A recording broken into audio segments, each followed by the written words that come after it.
안녕하세요. 저는 올해 60, 이름은 지연입니다. 5글자의 이름이지만 요즘은 누가 제 이름을 불러주는 일도 드물어졌어요. 가끔은 휴대폰에서 이름 없는 문자 알림만 울릴 뿐입니다. 결혼은 오래전에 했고 남편은 몇 해 전 병원에서 조용히 눈을 감았습니다. 그때부터였는지도 모르겠어요.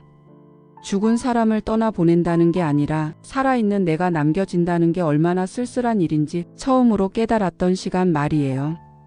자식들은 다 장성해서 제 곁을 떠났고 집이라는 공간은 점점 집 같지 않은 곳이 되어 갔습니다. 방마다 묵은 먼지가 쌓이고 식탁 위엔 늘 혼자 먹는 밥그릇 하나만 놓여 있었죠. 어느 날 문득 이런 생각이 들었습니다.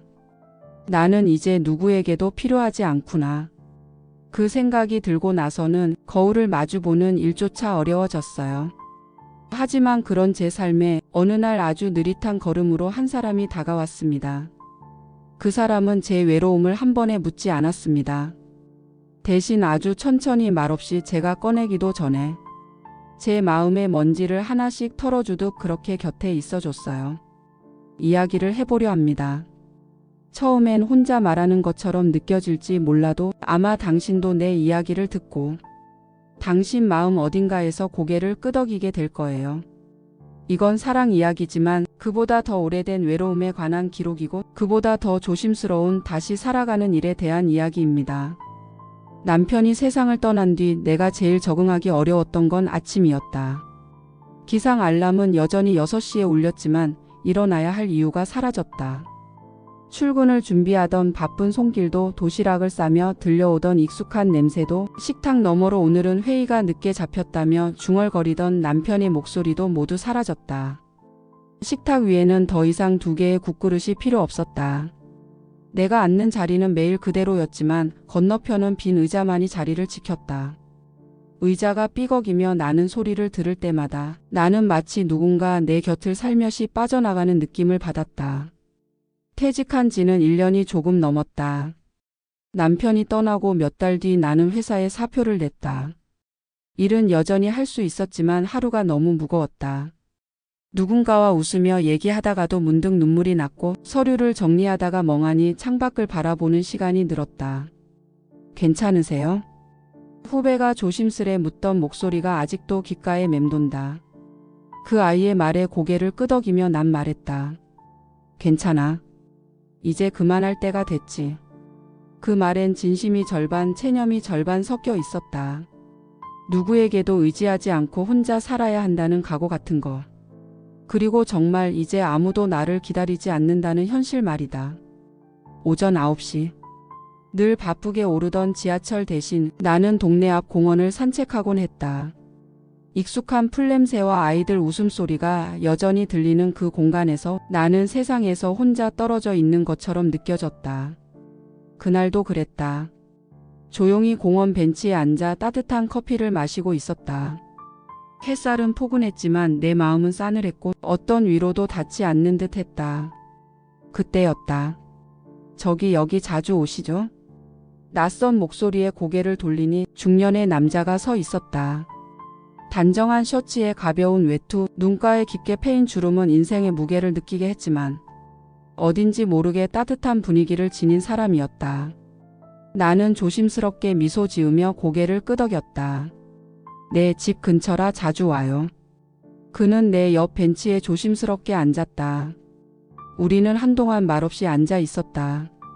굳이 말을 하지 않아도 그 침묵이 어색하지 않았다. 어쩌면 나처럼 말을 걸 타이밍만 찾고 있었을지도 모른다. 그날 이후 그 사람은 종종 나와 같은 시간에 공원에 나타났다.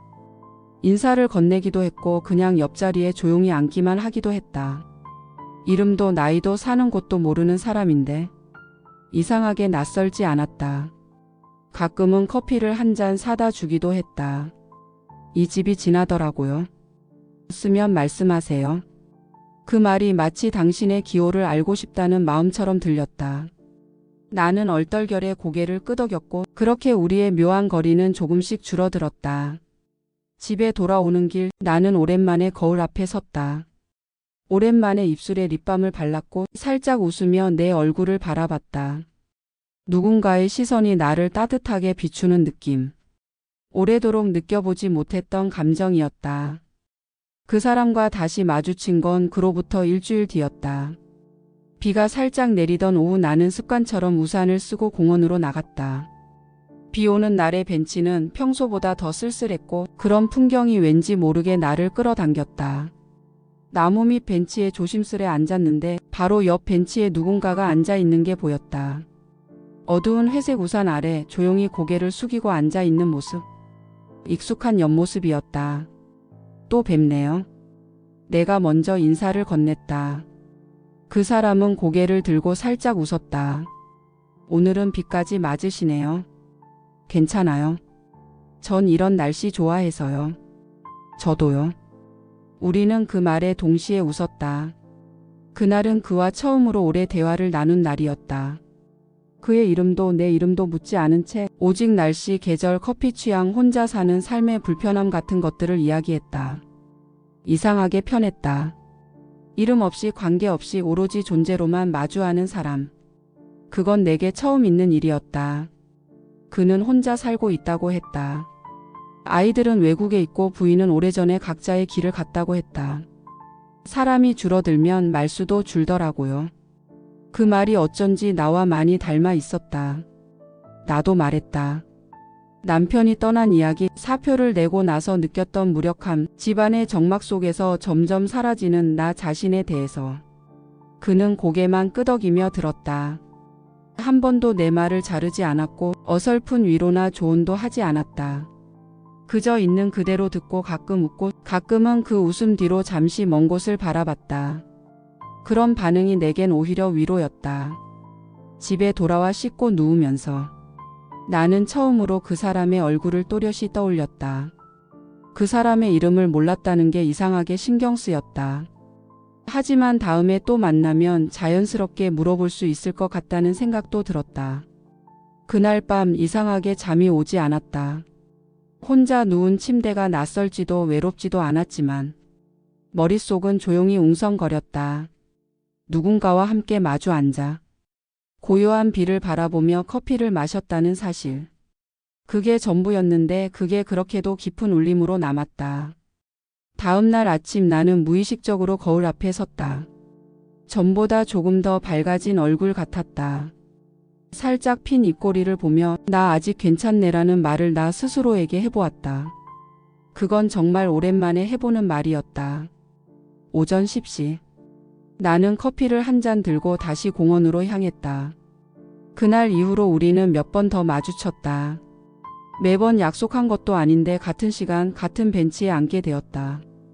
그 사람은 늘 커피를 먼저 사서 왔고 나는 이번엔 제가 살게요라고 말하면서도 어색하게 웃으며 받아들였다. 우리 사이엔 이름이 없었다. 서로를 부를 호칭도 없었고 어제 그 이야기에 이어서 같은 식으로 자연스럽게 대화가 이어졌다. 그건 이상하리만치 편안한 거리감이었다. 하지만 사람 마음이란 참 묘한 거다. 처음엔 몰라도 괜찮았던 게 시간이 쌓이면서 점점 궁금해지기 시작한다. 그의 이름, 나이, 사는 곳, 가족, 좋아하는 계절, 싫어하는 음식. 그 모든 걸 다 알고 싶어지는 순간이 온다. 그날도 그런 날이었다. 햇살이 유난히 따뜻했던 초겨울 오후. 그는 내 옆에 앉자마자 말했다. 오늘은 조금 걸을까요? 나는 고개를 끄덕였다. 벤치에만 앉아있던 우리였지만 그날은 나도 그 사람 옆을 걷고 싶었다. 우리는 말없이 나란히 걸었다. 공원 가장자리 산책길을 천천히 한 바퀴 도는 동안 바람은 코끝을 스쳤고 나뭇잎은 마지막 잎새를 털어내고 있었다. 저기요. 내가 먼저 말을 꺼냈다. 그가 고개를 돌렸다. 나는 잠시 망설이다가 마치 아무 일도 아니라는 듯이 물었다. 성함이 어떻게 되세요? 그는 조용히 웃었다. 이름 없이 꽤 오래 만났네요. 그리고는 천천히 대답했다. 최인호예요. 아, 인호 씨. 입에 올려본 그의 이름은 어딘가 낯설고도 부드러웠다.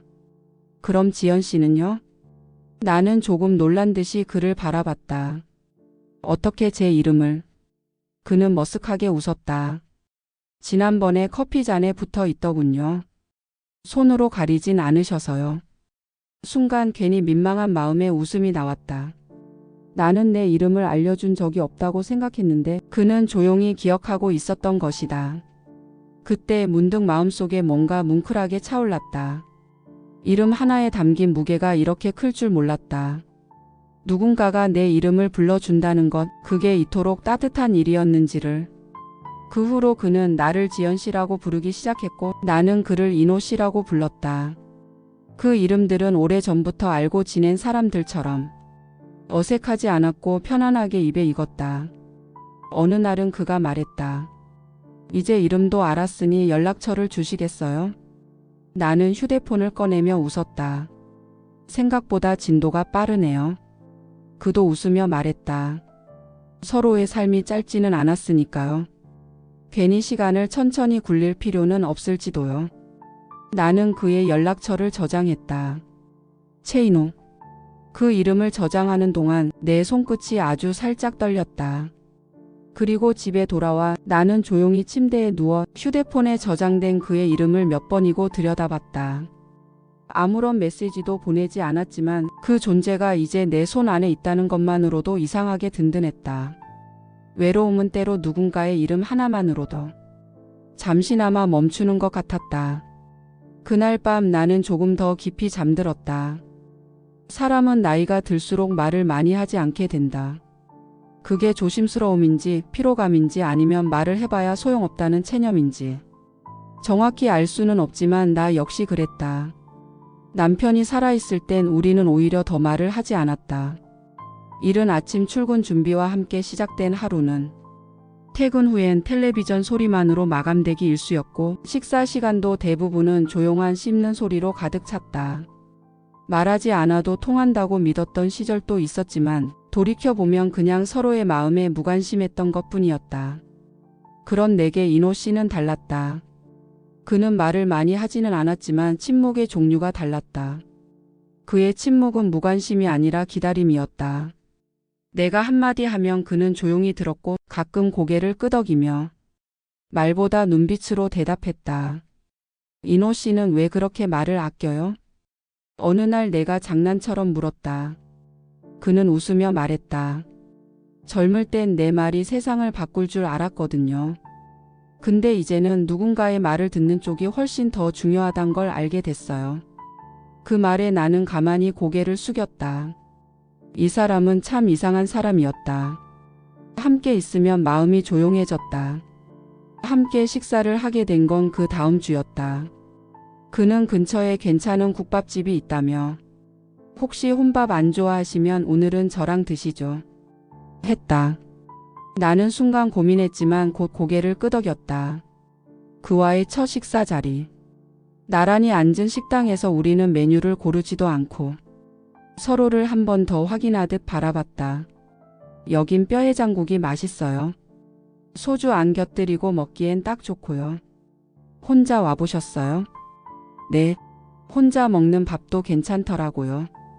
다만 누군가랑 먹는 건 더 좋죠. 나는 그날 처음으로 그와 식사 중에 웃음을 터뜨렸다. 수저를 들고 국물을 한 입 떠먹고 이거 진짜 맛있네요. 말했을 때 그가 한 말은 이랬다. 지연 씨가 맛있게 먹으니 저도 맛있네요. 그 짧은 한마디가 이상하리만큼 오래 남았다. 집으로 돌아오는 길, 길게 늘어진 그림자 속에서 나는 손등을 가만히 쓸어보았다. 누군가와 나눈 따뜻한 식사가 이토록 마음을 데우는 일이었나. 그날 밤 혼자 남은 집안의 공기가 왠지 덜 무겁게 느껴졌다. 조용히 켜둔 스탠드 불빛 아래서 나는 처음으로 내일이 기다려졌다. 첫눈은 생각보다 빨리 내렸다. 예년보다 이르게 찾아온 추위에 나는 두꺼운 코트를 꺼내 입고 공원으로 향했다. 그날따라 그는 벤치에 먼저 와 있었다. 하얀 입김을 내쉬며 내가 오기만을 기다렸던 것처럼. 춥죠? 내가 묻자 그는 고개를 저었다. 괜찮아요. 지연 씨 오는 거 보니까 더 괜찮네요. 어색하고 낡은 표현이었지만 그 말이 왜 그렇게 따뜻하게 느껴졌는지 모르겠다. 추위보다 마음을 먼저 감싸는 말. 그건 오래도록 들어본 적 없는 종류의 다정함이었다. 그날 그는 내게 작은 종이봉투를 하나 건넸다. 별건 아니에요. 그냥 손이 시릴 것 같아서요. 열어보니 손뜨개 장갑이었다. 색깔도 크기도 내 손에 딱 맞았다. 나는 잠시 그 자리에 멈춰서 말을 잃었다. 이게 얼마나 조심스럽게 준비한 마음인지 굳이 설명하지 않아도 알 수 있었다. 감사해요. 요즘엔 누가 내 손을 따뜻하게 해주려고 한 게 언제였는지 기억도 안 나요. 그 말을 하고 나니 왜인지 눈물이 살짝 고였다. 그는 나를 바라보며 조용히 고개를 숙였다. 저도 그래요. 누군가의 계절을 기다린 게 정말 오래간만이라서요. 그날 우리는 공원을 걷지 않았다. 그저 벤치에 앉아 손에 장갑을 끼운 채 조용히 시간을 흘려보냈다. 그와의 관계는 어느새 작은 습관처럼 자리를 잡아가고 있었다. 매일 보진 않더라도 서로의 시간을 의식하게 되는 사이. 누구에게도 설명하지 않았지만 더는 설명이 필요하지 않은 감정. 나는 달력에 작은 표시를 하게 됐다. 그를 처음 만난 날. 그와 커피를 나눴던 날. 그의 이름을 알게 된 날. 그와 밥을 먹은 날. 그가 장갑을 선물한 날. 누구에게도 보여주지 않을 나만의 기념일. 그날들을 조용히 새겨두는 일이 내게는 새로운 삶의 중심이 되었다. 그가 떠나지 않았으면 좋겠다는 생각이 어느새 내 마음속에 뿌리처럼 자라고 있었다. 겨울은 시작되었고 그를 향한 내 마음도 조용히 자라나고 있었다. 그날 이후 우리는 일주일 넘게 만나지 못했다. 연락도 없었고 공원에도 그의 모습은 보이지 않았다. 처음 며칠은 그러려니 했지만 나흘째 되는 날 내 안의 공기가 달라졌다. 기다린다는 말은 하지 않았지만 어느새 그 사람을 기다리는 시간이 생겼고 익숙한 벤치 앞에 혼자 서 있는 내 모습이 어딘가 초라하게 느껴지기도 했다. 혹시 감기라도 걸리셨나? 무슨 일이 생긴 건 아닐까? 아무 일도 아니길 바라는 마음과 이제 그가 다시 나타나지 않을지도 모른다는 묘한 불안이 뒤섞여 하루하루를 보냈다. 그의 연락처는 여전히 내 휴대폰 속에 있었지만 단 한 번도 먼저 연락해 본 적은 없었다. 그건 마치 우리 사이의 침묵의 금을 긋는 일처럼 느껴졌기 때문이다. 하지만 그 주 금요일 나는 결국 그에게 메시지를 보냈다. 지연 안녕하세요. 요즘 날씨 많이 추워졌네요. 혹시 감기라도 드셨는지요? 괜찮으신지 궁금해서요. 손가락이 떨려. 그 짧은 글을 쓰는 데에도 시간이 오래 걸렸다. 보내고 나서 읽은 표시만 남고 답장이 오지 않으면 어쩌지 하는 걱정이 앞섰다. 시간은 느리게 흘렀고 오후 2시가 넘어서야 그에게서 답장이 왔다. 이노. 지연씨 죄송해요. 어머니가 위독하셔서 지방에 내려가 있었습니다. 지금 막 다시 서울에 올라왔어요. 생각해 주셔서 감사합니다. 정말 감사합니다. 나는 그 메시지를 여러 번 읽었다. 한 글자 한 글자 그의 마음을 더듬듯. 그리고 이상하게도 감사합니다라는 말에 오래 머물렀다. 그는 내 안부를 고맙게 여겼다. 나는 단지 걱정했을 뿐인데 그는 그걸 생각해 준 것이라 받아들여 주었다. 그날 밤 나는 평소보다 천천히 밥을 씹었고 오랜만에 텔레비전도 켰다. 혼자 있는 집은 여전히 조용했지만 어딘가 덜 쓸쓸했다. 그가 돌아왔다는 사실 하나만으로도 내 일상이 조금은 회복된 것 같았다. 다음 날 공원에서 그를 다시 만났다. 그는 얼굴이 더 피곤해 보였지만 여전히 따뜻한 눈빛으로 나를 바라보았다. 기다리셨죠? 내가 묻자 그는 조용히 고개를 끄덕였다. 저도 그랬어요. 기다리게 될 줄 몰랐는데 기다리고 있더라고요. 우리는 그날 말보다 긴 눈빛으로 서로를 안아주었다. 그날 이후 우리는 더 자주 만나기 시작했다. 따로 약속하지 않아도 같은 시간에 공원에 도착했고, 때론 짧게 때론 길게 함께 걷고 나란히 앉아 말을 나눴다. 그의 어머니는 끝내 돌아가셨다. 그는 담담히 말했지만 그 눈빛 속에는 긴 이별의 흔적이 묻어 있었다. 장례식 내내 사람들은 위로의 말을 쏟아내는데 이상하게 지연 씨 생각이 났어요. 그가 말했다. 왜요? 지연 씨는 그냥 조용히 앉아 있을 것 같아서요. 아무 말도 하지 않아도 제 곁에 있어 줄 것 같아서요. 그 말은 내 마음 어딘가를 천천히 녹였다. 사람이 사람을 그리워하는 방식에는 말보다 깊은 감정이 있다는 걸 그는 알고 있는 사람이었다. 그날 우리는 처음으로 서로의 손을 잡았다. 공원 벤치를 나설 때 그가 조심스럽게 내 장갑 낀 손을 잡았고 나는 놀라지도 피하지도 않았다. 그날 이후로 나는 누군가에게 마음을 주는 일이 이렇게 조용히 다가올 수 있다는 걸 처음 알게 됐다. 하지만 이상하게도 그날 밤부터 나는 불안해지기 시작했다. 딸이 전화를 걸어왔다. 엄마 요즘 어디 자주 나가세요? 왜 이렇게 통화도 안 되고 걱정되게. 나는 대답을 망설이다가 그냥 산책 좀 다녀. 공원 가까워서. 라고 얼버무렸다. 딸의 반응은 짧았다. 추운데 그런데 가지 마세요. 감기 걸려요. 그 말 속에서 나는 알 수 없는 거리감을 느꼈다. 내가 뭘 하고 지내는지, 누굴 만나고 있는지. 딸은 관심이 없었다. 아니 어쩌면 엄마는 그런 사람이 아니라고. 마음속 어딘가에서 선을 긋고 있었던 건지도 모른다. 그날 밤 나는 인호 씨에게 메시지를 보내지 않았다. 잠시 멀어지고 싶었다. 지금 이 관계가 과연 내 삶을 채우는 건지 아니면 또 다른 외로움의 그림자에 기댄 것일 뿐인지 스스로에게 묻고 싶었다. 이 나이에 이 감정이 사랑일 수 있을까? 아니 사랑이어도 괜찮을까? 나는 아직도 누군가의 아내였고 누군가의 엄마였고 누군가의 며느리였다. 그리고 아직 스스로를 한 사람의 여자로 인정하지 못한 채 그 문턱 앞에서 멈춰서 있었다. 그날 이후 나는 인호 씨에게 일부러 며칠간 연락하지 않았다. 그도 조심스레 기다려주는 듯 문자 한 통 없이 침묵을 지켜주었다. 하지만 그게 오히려 더 괴로웠다. 보고 싶다고 말할 수도 없고 그립다고 털어놓을 수도 없는 이 감정은 처음 겪는 종류의 외로움이었다. 어느 날은 거울 앞에 서서 나 자신에게 물어보았다. 정말 괜찮은 걸까? 이 나이에 이 감정이 부끄럽지는 않은 걸까? 그 질문은 오래도록 대답을 주지 않았다. 그리고 어느 날 인호 씨에게서 단 한 줄의 메시지가 왔다.